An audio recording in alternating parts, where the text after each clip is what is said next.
is to discuss the community cleanups, local donation to 501c3 nonprofits, and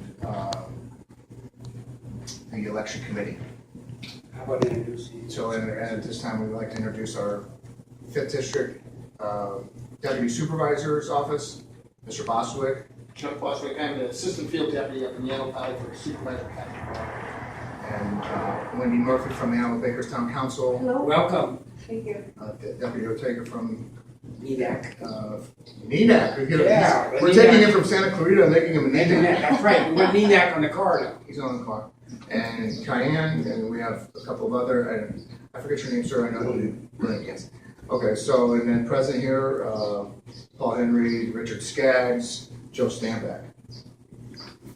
Absent, Mr. Zimmerman, our de facto secretary, and Bob May on both de facto secretary treasurer roles. Okay, so I don't have any preference regarding which of those agenda items goes first. Well, I added one, and I already briefed you on that, on the medical center. Oh, right. So I might as well start with that. Sure. Go ahead. Since 2011, we've been trying to get a medical center, emergency medical center here. We tried to get the local NEDAC school, we failed. And so we sought some doctors who were willing to come out here and open a clinic, emergency clinic. They're going to lease the buildings here, the 3 buildings here, and then eventually build a center on the other side of the gas station. We've been in negotiation with them for some time. They agreed. They're getting a grant to have a new building. And so we're pretty excited about it. We're going to be here tonight. But they did send over a report that we'll share and put on our community website. So it's pretty exciting news. And there's no free samples of marijuana because they're not going to be in I lied about that. Anyway, pretty exciting stuff. That's what I had to report. Okay, moving to the next item on the agenda. Deputy, in case you get called, I know out here it's usually not an issue, but in case you get called, maybe we should have you go just because if you get called, then, Sure. Then we've got you here. So we'll do the sheriff's report as number 2. Yeah, sure. Deputy Ortega, so as you all know, I work here during the PM hours.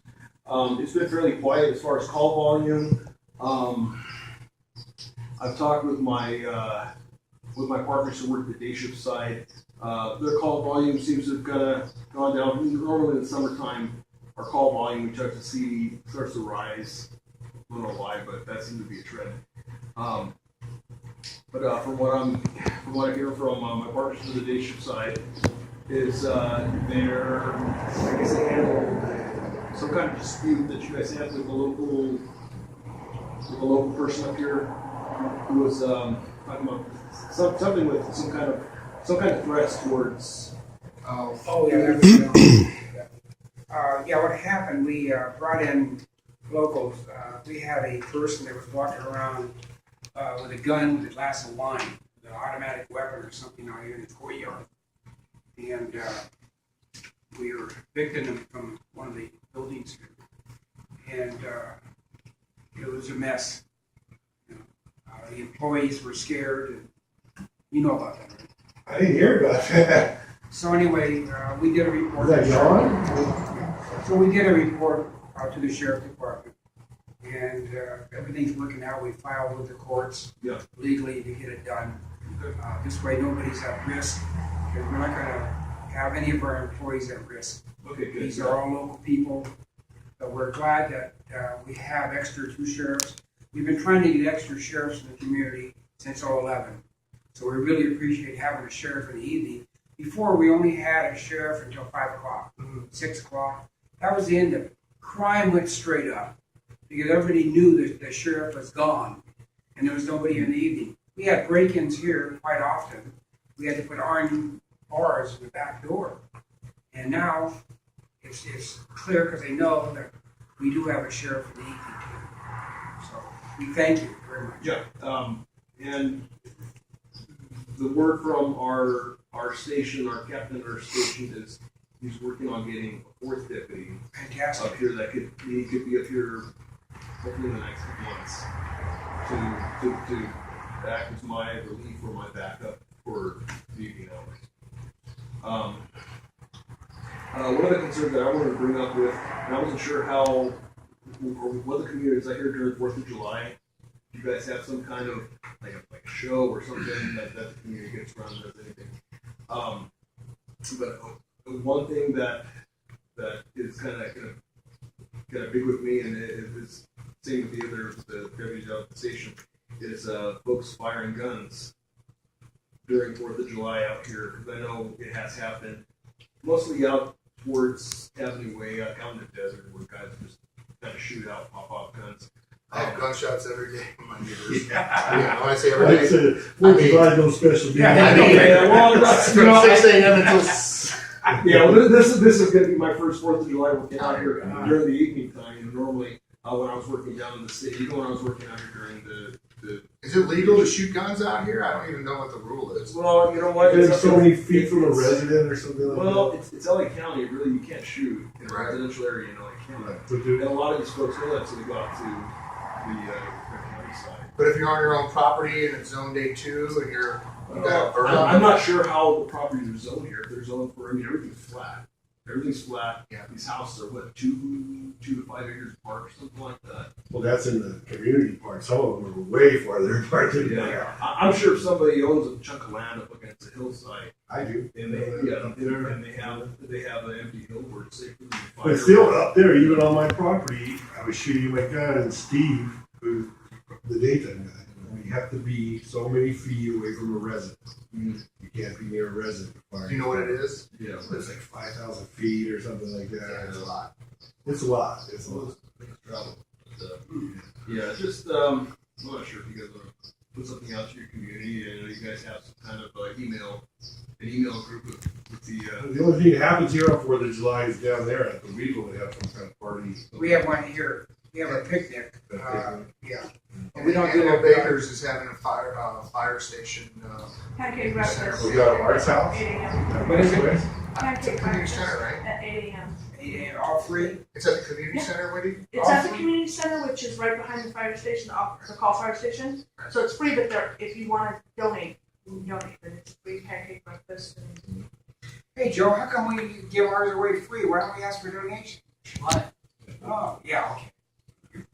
We usually have a picnic. This year, we were a little late and we spent a lot of time with containers for the community.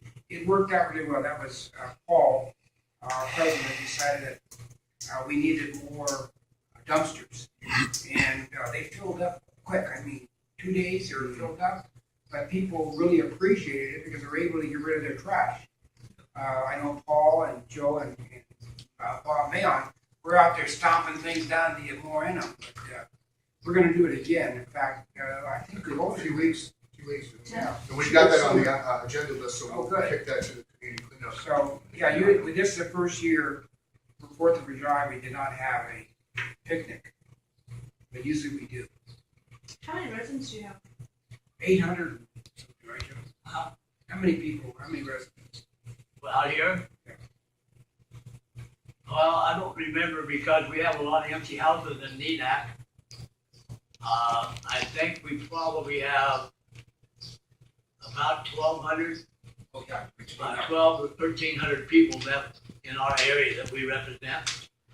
And that kind of gets to an issue of boundaries, which will be also on the agenda item for the election committee we're going to discuss. And we're actually working, I mean, we have a list. The list is a little outdated from 2013. So we're looking to update it and in accordance with the boundaries that we set. And once we have the volunteers from the election committee, which has always been the challenge. Once we have them, we'll be more than happy to fund the new updated data within those boundaries. And that would give us literally a precise number, at least with regard to the number of registered voters, which would give us some indication. There you go. These right here are the ones that I got from those names I got from the, some agency in Lancaster. I didn't get them from the registrar's office, the board of registrar's office, registration office. That one way had 512, I think there's 640 in there, 680. But like you said, some of the people moved, some of them died. Yeah. So you just have to sort of have somebody on the board that knows the community. They can fill out the ones that they don't need. And then you have to put a stamp on it. You've got like 60 cents to stamp it and clothing, the stamp and the return address. You got about 60 cents for that application. It don't take long to add up. Right, well, let's finish our sheriff's report, and then we'll go on to the next agenda item.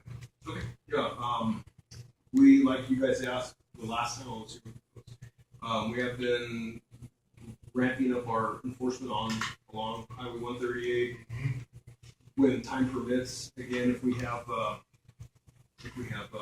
more on the day shift side, they have time between calls for service to come out here. And just get the trucks to slow down, because that seems to be a big concern, especially with the residents after a couple of months ago when that gal was that fatal traffic collision over that gal.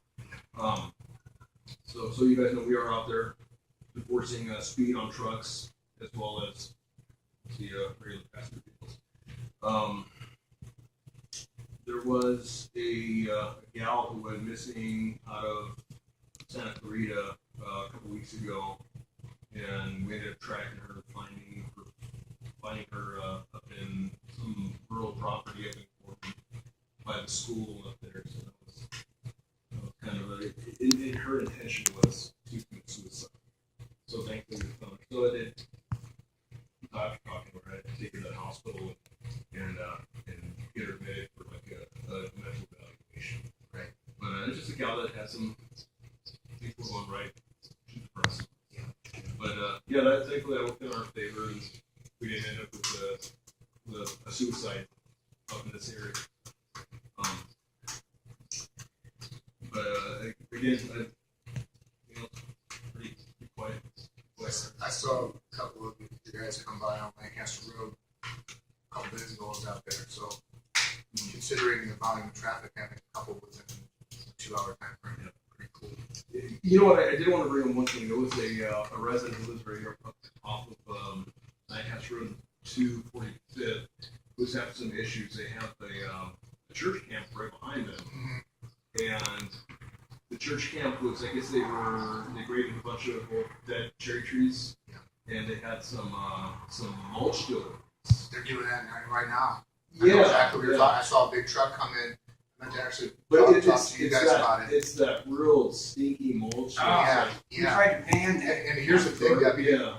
and I would say this is the 5th District's office as well. Hey, do you want to chair? How many feet that mulch is away from the aqueduct, your water source for the whole of Los Angeles? Right across the street. It's right across, it's right The there. road up here, Yeah, there's like a dirt road right on is the that a aqueduct. church camp, is that what that property is there? Right at 245th bends and turns into Lancaster Road. It looks like a big, like it used to be a cherry orchard. Peach, Is that what it was, Peachy? Yeah. peaches. So, and there's a I metal. don't know if that's what I saw, there's one right up D over here I saw. A bunch of mulch there, right near where the D crosses the aqueduct. I don't know if that's the same. Yeah. It's Yeah. there too, but that's D. What we're talking about is Lancaster Further Road. south, Yeah. And so if you pass 235th, the next thing you hit is the aqueduct a few feet away. And there's this little dirt road right by those mailboxes over there. Yeah, that's my road. Yeah. Do you know whose 18-wheeler that is? You've obviously seen it. I've seen it, yeah, I think if you go, after you go a little bit past that road, and then there's another road going up there, I've seen it parked up there. And they're dumping mulch out of it? No, I haven't seen that one, but there's a guy up there who owns a semi. Oh, Big okay. truck. That's perfect. Okay. Because when I see semis like that around here, usually it's a mulch semi. Yeah, that's the one with the moving floor. So, Where's it coming from? wow. That Both was, at Canyon, this is always the great mystery. yeah, that was always, I think that was my question was, I see that mulch laying around everywhere, and it seems like they don't, the residents, once they get it, they're probably like looking like, this isn't what I wanted, but they Full can't of trash. exactly Let's people get are coming rid of back in. Yeah. So I think we need to talk to the residents and say, who are you calling to get this free mulch delivery service? Well, Joe knows And him, put that information out. I there. know Say, him. don't go through these. folks. Richard knows him, They're garbage. we've all, I don't I thought think it was there's anybody waste in this room. management that was bringing that stuff. Well, no, we traced it down, and we did a story about it some time ago. And the farmers need good, clean mulch. We don't need the dirty mulch with every garbage in it, and they have to take the trash out of it. So we followed it. Jeff Zimmerman, who lived down the way, he's on the town council. Jeff went down to Waste Management, I went down there. And what happened, were the conveyor belts and the filters, 2 of them broke down. So it skipped those and it went to, and so we get all this trash in there. And it was cheaper for them to deliver it here and dump it than hire people to take the trash out. Well, we don't want that. And it made it bad for the ones that are getting the good mulch, and Joe knows good mulch because that's his job. The ones that are the trees and the leaves and things like that, they chop it up. It's the best you can get. But people are taking advantage of this and they're dumping garbage out here because no one's been paying attention. Luckily, Joe paid attention, Jeff paid attention, I went in there and paid attention, Paul wanted to file lawsuits against them. But again, they got away with murder. But if you notice, you're getting good, clean mulch and you're getting dirty mulch. We have to get rid of these folks that are bringing this dirty mulch in here. We found all kinds of stuff in this. Oh, yeah, there's ridges and. Oh, Well, you the should key concern here is how close it is to the aqueduct in particular. Do you know where the bad mulch is coming from? Is it coming It's coming, from Ventura County? No, Or it's it's LA, but what happens when the equipment breaks down, and it does, that's supposed to go somewhere else, not out here. But they get paid so much money because it's considered hazardous waste because everything's in it. And so And they since, dump it. since the issues come up,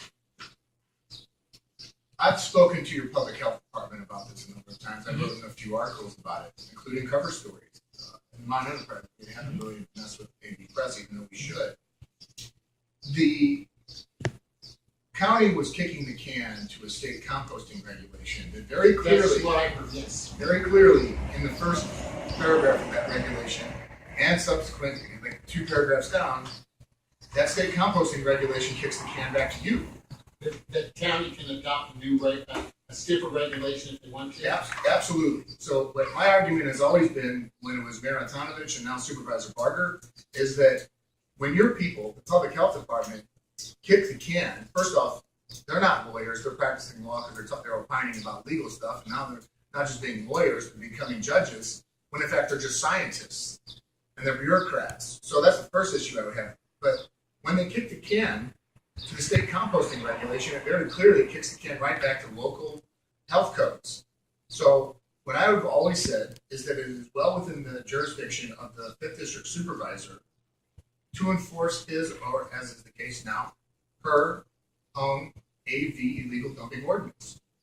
Yeah, we, and you probably know that she's asked essentially all the county departments involved to look at illegal dumping because there's multiple things that are multiple problems, I should say. There's the illegal grading and dirt dumping down active. There's just trash in general in a lot of places, and then there's mulch. So I'll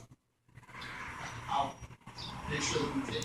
But since we're segueing into that, maybe we'll just advance to the next. So this, I had a question for the sheriff also, while we're on that report. I know that we've had some residents that came and complained about sheriffs giving bad reports, not correct reports. And I think that maybe we should find out more about that. Because once this starts, the rumors start, it goes like this, and we like to put a lid on it before it gets out of hand. Because when someone makes a statement like the sheriff is writing phony reports, that's a serious allegation. And we should look into it. Maybe you can look into it. Yeah, I definitely will. The thing with the report, unless it's something that we observed and we wrote off of our own observations, Anybody can report anything to us if it's criminal and we decide to write a criminal report on it. We're going to write what the victim report tells us, and these folks have access to that same report after the report's written, which would take after its distribution cycle maybe a week, maybe a week and a half to get that report. So again, if anybody wants to claim that, you know, if we're writing isn't what they're telling us, then that needs to be brought up to say the station's operations. Excuse me, I don't mean to interject here, but I believe you just mentioned that because I mentioned this deputy being here at this meeting right before I stepped inside.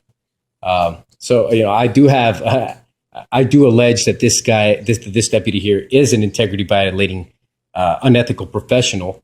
So regarding what you're just saying and what he's saying, I don't think this man should be the one who's addressed or who should be allowed to respond on behalf of the whole department. Who would you want? Here we have the supervisor, the highest representative is right here that is representing Los Angeles. I don't know that. I Here he is right here. I don't know that. I can't just go start pawning all my problems onto the man. I don't know who he is. We, as a town council, if we hear this, You just heard it outside before we stepped inside. If we do not move on it, I've had other people tell me a little different than what you said. They said that the sheriff would not take the report because he was friends with somebody or that sheriff. Yes, him, you. Things like that. I've already heard that. Mm-hmm. And we looked into it. I've been here almost 20 years. And I've seen this, heard this. But again, we have to make sure it's not happening because it's not fair to the community. All of us here represent you and the rest of us. No, you don't represent me. Okay, then why are you here? I'm trying to figure out a lot of things, but please proceed. How long have you lived? Longer than you have, Richard. Okay, 20 years. He's not even 20 years old. 20 plus years. We already discussed this. Well, anyway, it doesn't matter. It's just that, yes, the town council is a body of people that were here to help. And again, I just want to bring it up. If you want our help or you need somebody, I trust the sheriff. Maybe you don't. I trust our representative who's elected. If you don't, that's okay. But we did bring it up, and it's there, and I'm going to move on now. Go ahead. Back to you. He doesn't trust lawyers, but I don't. But I have a statement to make regarding that. We have a lot of people. I'm a resident, and I'm gonna call this person to come and pick up my trash and take it to the dump. Well, my next door neighbor is out in the desert, and he finds trash with my name on it. Well, I paid the guy to take it to the dump, and that guy's taking my $400 and dumping it around the corner. And I'm thinking, oh, good job, I cleaned up my backyard. And then all my neighbors are like, hey, why are you dumping your trash in the desert? No, I paid this guy to take it. Well, why don't you not pay this guy, give him the dump fees, and not pay him any labor, take your stuff to the dump, when you come back and show me the receipt, I'll give you your rest of your money. I mean, how do you, unless, say I know ABC dumping, I'm not going to use that guy again. I'm going to tell my neighbors, don't use that guy, he's going to dump in the desert. Right? I mean, I like the deputy. Remember we talked about like I don't know what we call it, whatever we were. Transfer station. Yeah, like a transfer station somewhere. And this is not set. I'm not advocating it, but I think the idea they're just throwing out to get this idea thinking. I think it's timely because now that the 5th District supervisor has made a motion to take some action, now that there's a game plan, I think it's a great time for brainstorming. So the idea was that maybe somewhere around 140th, north of 138, not many residences in that area, just one solar farm, that there might be a transfer station. That is to say that there would be a waste station around 140th, which is the boundary between Fairmont and Antelope Acres, that would sort of serve as a waste distribution facility for the western Antelope Valley, which means that would become a place for trash and, of course, all the recyclable materials. But when I'm out picking up boots on the ground, you know, there's 4 different types of recyclables. You have the paper products, which it's not even worth it when you burn them. Then you got the plastics, the glass, and then the aluminum, and then you have the metal, the soup, and then the scrap metal. So you have 4 different types of what some people might call trash, but in effect they're recyclables. So if you separate those recyclables at this transfer station, and then people from Antelope Bakers could come this way, people from Neenah could come this way. Essentially, I think a transfer station, I think it was a great idea that we were just kind of coming up with, and I just mentioned it. I think that's good, those ideas. I've thought about those kind of things, not so much here, but for Lake Los Angeles, where they've yes, got man. more trash along their roads than you guys are around here. And I don't know what drawbacks public health and whatnot will come up with and say, well, you know, we have to go through a public hearing, we have to set up these standards because there's the hazardous waste stuff. But I mean, any ideas like that is great, and I'll see if we can, you know, look into those. Because like I said, Lake Los Angeles is one place I was thinking of is they've got 20 miles to drive in Lancaster, Palmer to dump, and then you're just not going to do it. Right. And it's $65 a pickup truck load to dump it too. That's another issue, is because people say, well, it's so dang expensive to dump it down. I'm just gonna dump it in the desert. Now the fine's way more than $65, but If some we people can can't catch afford it. $65 They to go can't. dump And on the 10 times gas, a month. And the gas. And the gas. But, So if Waste Management could be held accountable to another like monopoly, but if they could be held accountable to lower their rates, I mean, it's free in Kern County. it's Dump free. your trash for free. Again, Not but for me. we came up with a new plan here a couple years ago with Paul, Joe, and myself, and the rest of the town council, that we would start cleaning up all around the desert. We brought in hundreds of tires, and we told people, pick the tires up, bring them here. You could put them at the community center. We stacked them up over here, and we have, I think, 15 trucks. this is hugely successful. 15 trucks going to dump them on free dumping. Well, we filled it up over Filled it there, up. and they said we can't take any more. So we shut them down at noon, they were supposed to be open until 3. 3 of the tires. And we still have more left. We have. So what happened? The county. Somebody turned us into the county. We think it's the same guy that was drunk with a rifle, or Weeville Market, but they turned us in, and the county came over, and this is where we're going to need your help. The county excited us for the tires and one car back here that somebody left, and said they're going to fine us if we don't get rid of the tires. So now we've been waiting for the free tire day, but now we can't wait any longer, and we're voting now. Well, yeah, we could vote. I mean, we can put it on a motion. Of course, we're We going have to to pay discuss it. $2 a tire, but that comes out of the community's money. How many times you get back there? The tires, There's not many. There's about 40. How So can it's you about take 80 more than bucks. 10? they let us take more. Well, you have to. I think you have to apply for like a tire hauler permit. No, we have. You do, yeah. Yeah. I get permits, but you know. And then I told Richard this. I said, "Look, Richard, if you want to do the 10 So every weekend or Each every time. you just I do it every week. No. I was there yesterday. you Or just what's say today? 10? Today's Thursday. I was there yesterday. So every week, I mean, you can probably see me